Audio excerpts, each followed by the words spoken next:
Como desativar o visto por último e online do WhatsApp.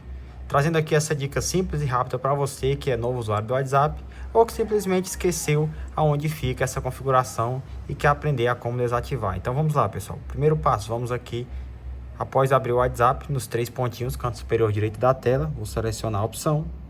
Selecionei. Agora eu vou aqui na opção de configurações. Carregou aqui configurações. Agora vamos aqui em privacidade. Selecionei aqui privacidade. E aqui, pessoal, logo de cara já aparece visto por último e online. Então vou selecionar. E aqui, pessoal, vai estar marcada a opção aqui todos. O que é que você faz?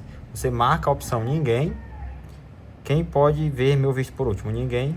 E quem pode ver quando estou online? Mesmo que visto por último.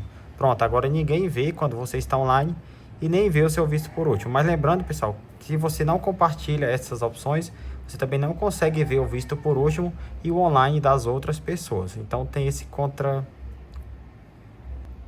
ponto negativo.